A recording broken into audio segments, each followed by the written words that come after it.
Welcome to 7C's Tutorial Center.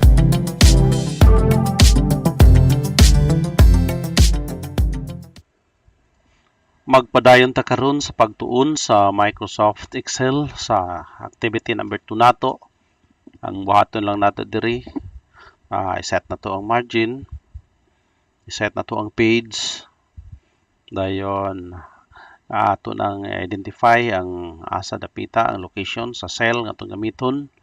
Dayon automatic dayon nga numbering, kung doon na tayo numberan unsaon man nato nga dali ra pag number nga dili nato tagsa-tagsaon.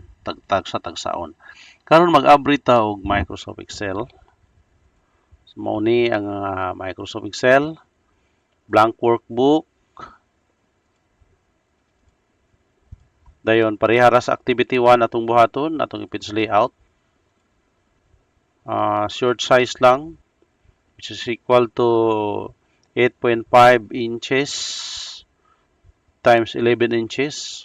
Og direta sa ato ang centimeter, 21.59 times 27.94 centimeters. Ito ni kwaon. I-click, then orientation nato, portrait. I-set nato ang margin og 1 inch, which is equal to 2.54. Okay? Karon ato na yung i-identify unsay ngalan sa cell gamito na to. Magamit ta og cell A18. Kani A18 type 1.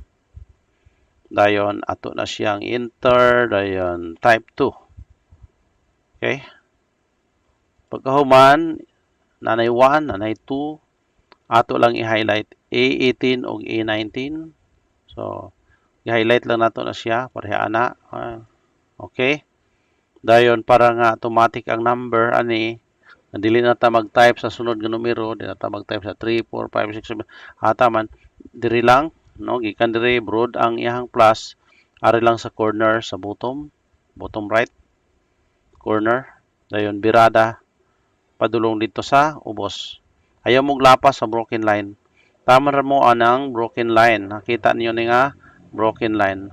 Ug samtang naka-highlight pa para di mo magbalik-balik og highlight, i-center na lang ninyo na daan. Okay, so automatic na iyong number. Pagkahuman i-identify nato ning area diri kaning atong ginambiran, ato ning butangan siya og border, no? Kay kung pananglitan og table gyud siya nga gibuhat nato, so gikan diri sa 1 padurong diri sa kilid, ayaw lapas sa margin sa kilid. Dayon taman ra pud mo aning bottom, nailinya sa bottom, nailinya sa kilid. And then pagkahuman ani butangan nato ni siya og all borders. Ang all borders na diri sa home ay kalimot, then kani siya na diri ang mga border na skillet piliun na to, all borders atong gamitan. Okay, so nahuman ang atong activity number 2.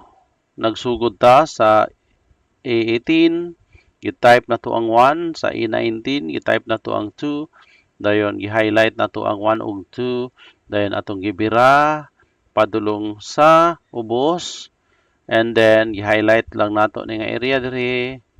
Pagkahuman og highlight, ato lang butangan og all borders. Okay? So, pagkatapos i-rename nato siya, ang sheet 1, maanad ta og rename dahil mo na to na siya og activity number 2. So, mo niya nga to ang activity number 2. Bali, ato lang po nang i-appeal diri ng boss para makabalo mo mag-rename, no? Kay kung mudaghan na ang inyong mga sheets, sayo na kay pag-identify kung doon ay ngalan. So, dili lang ka ng sheet atong ngalanan, appeal po ng atong file para nga di ta mabalaw og pangita. So, ato na ni siyang i-save. Adto sa ato ang gihimo nga folder para ani natos document, no, nako gibutang.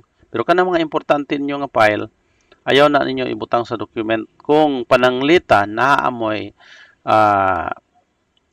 backup nga drive. Pero wala mo'y backup nga drive, pugos mo diha ra gyud na ninyo ibutang. So naa ni siya sa ICT training. Then sulod sa ICT training na sa Microsoft Excel na ay activity 1 diri.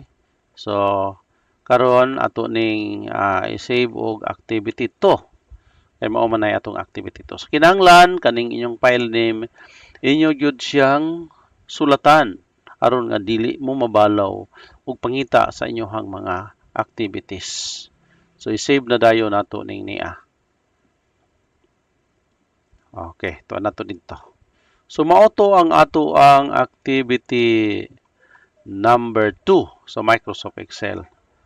Manghinaot lang ko nga naamoy nakatunan no sa atong gihimo nga activity sa Microsoft Excel activity number 2. Og hangtod sa sunod nato nga panag-uban no sa ato ang activity 3. Daghang salamat.